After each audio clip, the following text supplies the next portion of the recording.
Por volta de 1924, foi criado o Serviço de Profilaxia Rural do Amazonas, dirigido por Samuel Uchoa, que por sua vez se preocupara com a questão dos doentes de lepra na cidade de Manaus. Então, eis que surge o primeiro leprosário no estado do Amazonas, o leprosário Belisário Pena, em Paricatuba. Em 1908, o Dr. Alfredo da Mata, então, ele consegue uma pequena parte do Mirizal. O Mirizal, então, era uma localidade que ficava na Ponta do Ismael, no abastecimento de água da cidade, e que, então, era para lá que eram segregados, principalmente, os variolosos, que chegavam à cidade através, então, dos navios. Então, ele consegue, na verdade, adequar um pavilhão para que o isolamento dos leprosos acontecessem. Então, é para lá, então, que a gente vai ver todos os casos diagnosticados sendo levados, então, para o Mirizal. A partir de 1920, segundo também as informações que eu encontro nas mensagens de governo, teremos problemas, principalmente porque o Mirizal fica, então, perto do abastecimento de água da cidade. A população também volta, da própria, na Ponta do Ismael, já se revolta também com essa quantidade de doentes lá. Por quê? Eles tinham medo, então, da contaminação. Já que lá é um local de abastecimento de água da cidade, eles tinham medo, então, que os doentes, ao tomarem banho, pudessem contaminar a água e logo contaminar toda a população da cidade de Manaus. Então, o que eles encontraram? Uma forma, então, de colocar a linha do tiro. Então, a linha do tiro era como se fosse um novo isolamento para os rancenianos deste período. Mas a própria população também do bairro da Cachoeirinha começa a se preocupar. E aí o próprio governo do estado, ele tenta, na verdade, então, procurar realmente uma localidade para abrigar, então, esses doentes. Chegando, então, à cidade de Manaus, nós vamos ver uma preocupação, do professor Samuel Uchoa em encontrar uma localidade, que pudesse, então, agregar e, ao mesmo tempo, também segregar aos doentes de lepra da cidade de Manaus. Novamente, levando em conta que Manaus, na verdade, passava pelo Fausto da Borracha e que, das vias públicas da cidade, como informa a professora Edneia Mascarenhas Dias, nós temos que tirar, então, pedintes, prostitutas, vadios e, claro, os doentes das vias públicas da cidade de Manaus. Então, Paricatuba, na verdade, já era um local adequado, porque já tinha, de certa forma, o pavilhão que já fora construído desde 1890. Já tinha sido, então, escola agrícola, casa de detenção, e era uma localidade que, novamente, estava desabitada, com um local estratégico para segregar, então, as pessoas. Então, na verdade, nós vamos ter o primeiro leprosário modelo da cidade de Manaus, não como muitas pessoas acreditam que foi o Antônio Aleixo, mas sim Paricatuba, do outro lado da cidade. E aí surgiu que o prefeito de Lábrea reuniu os ancianos que tinha já lá, numa vila separada, isolada, lá atrás da vila de Lábrea. Naquele tempo Lábrea era pequenozinho. Aí não tinha condições de sustentar, a gente até fome a gente passou.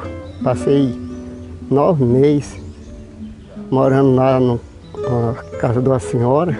Aí quando foi um dia eu passei, a gente ia até pedir para comer, eu e outro garoto. E aí, quando nós passamos numa ponte que formava para ir para o mercado, em lá, tinha um batelão grande encostado, e disse, isso aqui é para levar os doentes para Manaus.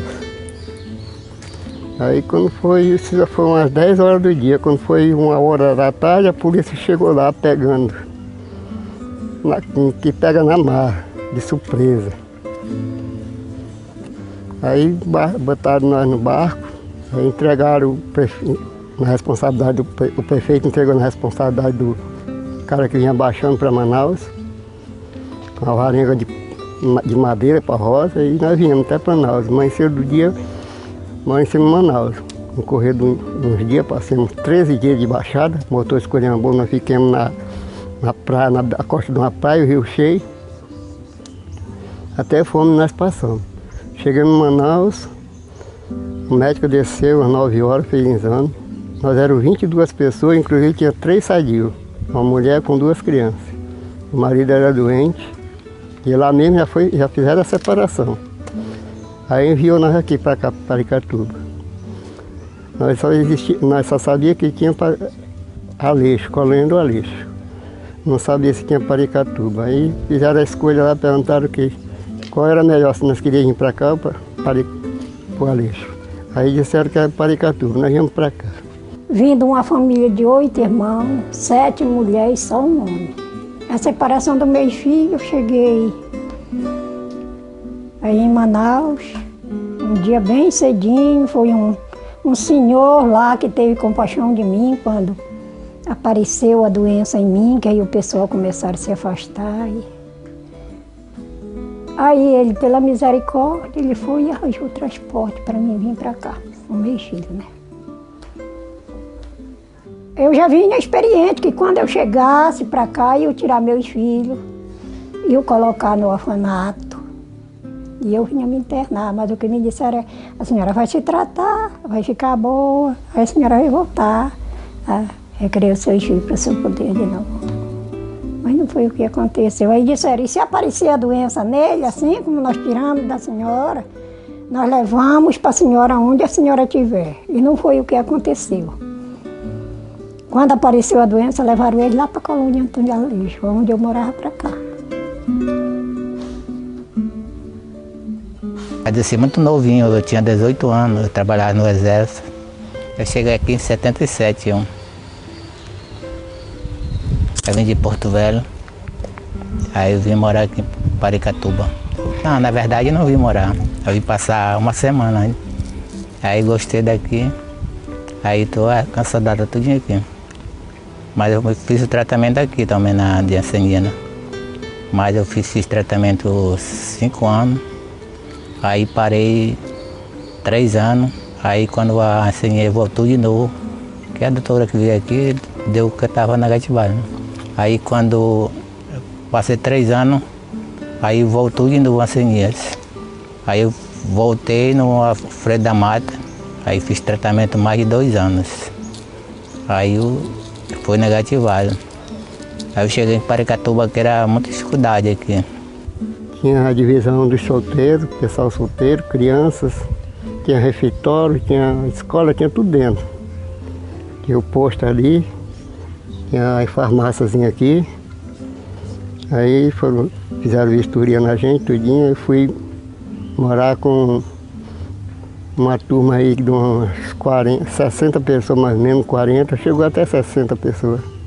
Criança de 14 anos para baixo, aí eu me provinei e fiquei aqui dentro desse prédio, me tratando.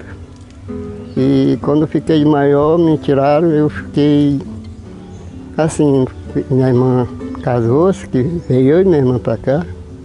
Aí eu fui morar na casa dela, depois aí as coisas já estavam ficando mais difíceis, o governo foi começando a diminuir as condições da gente aqui. Aí a gente tinha que se virar para trabalhar, aí saí para trabalhar, saía para trabalhar de licença, lá em Peleita.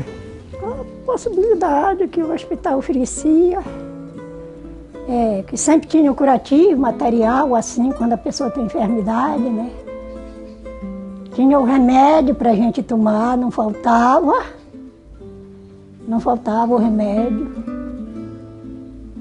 Não faltava o alimento, que é o principal para as pessoas assim, que muitas vezes muitos não tinham condições mesmo de trabalhar e que se não tivesse os parentes, não tivessem para ajudar,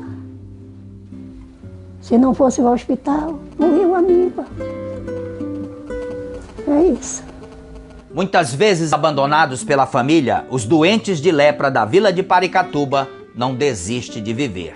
Não saia daí, voltamos em seguida com o programa Documentos da Amazônia.